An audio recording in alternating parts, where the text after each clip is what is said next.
Hi, this is Chris with Redden Marine. We're going to do a rope to chain splice today. I'm using 3/4 inch nylon and 1/2 inch chain. There is actually a relationship between the size of the rope diameter that you can use with the associated chain. So just make sure that the end can actually fit through the chain like that.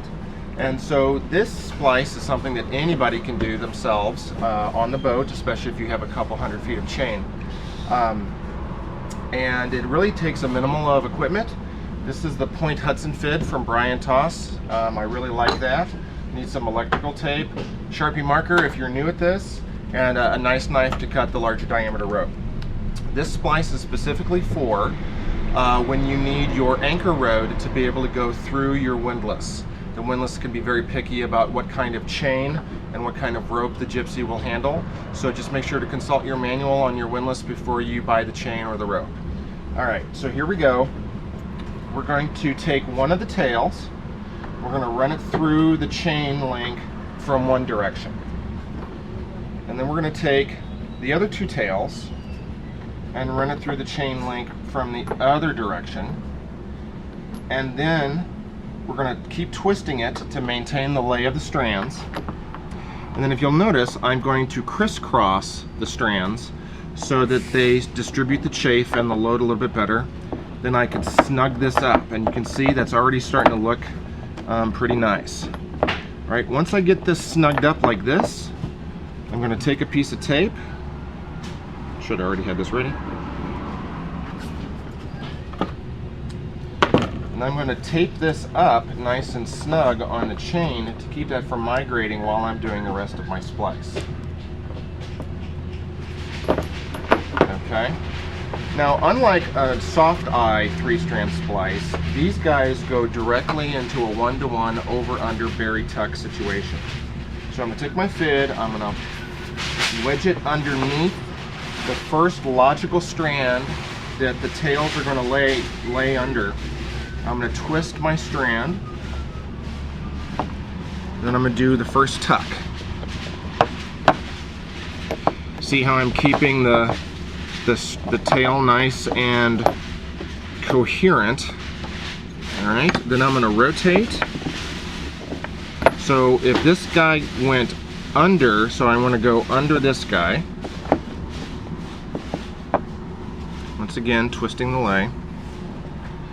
I also, if you'll notice, I have a little stopper piece of tape there to keep my 3-strand from unraveling past the point of where I wanted to attach it to the rope. All right, so we just keep rotating, and now all 3 strands will have their first tuck. And one of the ways you can tell that you've done this correctly is that all 3 tails are at 120 degrees apart from each other. It's 360 degrees divided by 3 strands is 120. At this point, we can now remove our keeper tape. All right. Including stopper tape down in here. And this is important because we want to be able to cinch the splice to the chain. Alright, and I also want to remove this little half piece of tape that I used to mark where I wanted the tape to stop unraveling. There we go. So give that a nice tug. You'll see it cinch up on the chain link. Alright, now what we should have is our tails at 120 degrees apart, 360 degrees divided by 3 tails. That lets you know that you've got the tucks in the proper orientation. So now we're going to do tuck number 2. Now the interesting thing about this splice is I've actually never seen it fail at the splice. There's always other chafe points in the system, so when you're anchoring, make sure you pay attention to every place else also besides just the splice. Alright, like on your mooring cleat or whatever the situation is. So once again, I'm still keeping my tails nice and tight. Alright, and now on the second tuck, I can really crank down on it, even to the point where I can scrunch the splice back onto the link. And this is what makes this super hard. This nylon gets really rock hard on that last link. right, now if you keep doing the tucks, you'll see almost a geometric pattern starting to emerge. What you want to kind of aim for is, if you keep your tails pretty, at some point you may not actually be able to tell the difference between the standing part strands and the tucked tail strands. Okay, so here we are, tucking the third strand on our third tuck. Once again, keeping the tail nice and tight. And each time I do all 3 tucks, I'm going to crank down on it. Alright, and this is already rock hard. Alright, so 4th tuck. Not much to this.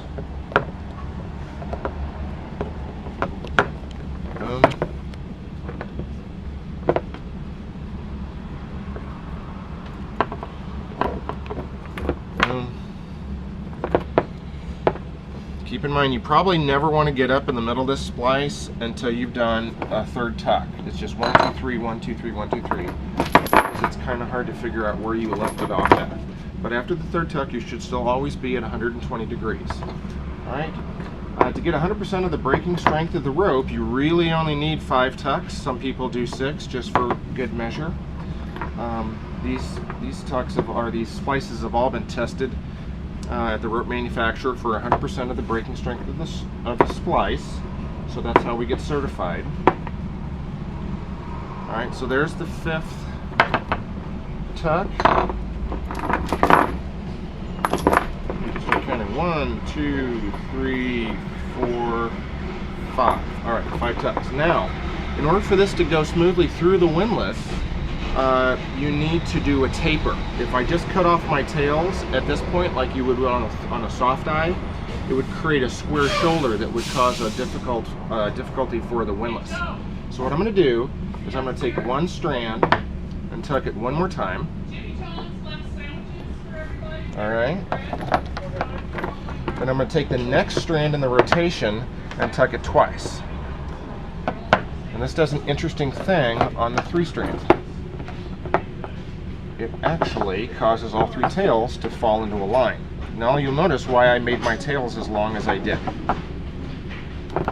So now, all 3 tails are nice and linear, and it creates a taper from 1 rope diameter taper to 2 rope diameters. Now all I need to do is cut these off and melt them into a nice mushroom. Normally what I don't do is I don't whip a 3 strand, because you want it to settle in. When this first gets loaded up, when you're anchoring and the weight of the boat is on it, these tails are going to pull in just a little bit just from the load on your anchor rod. So I always make when I nip these off and melt them, I always make them about 1 inch long, and that way when they get sucked in, they won't actually pop through, and then you effectively lose one of your tucks. So that's pretty much all there is to a 3 strand to chain splice. Thanks for joining us. Bye-bye.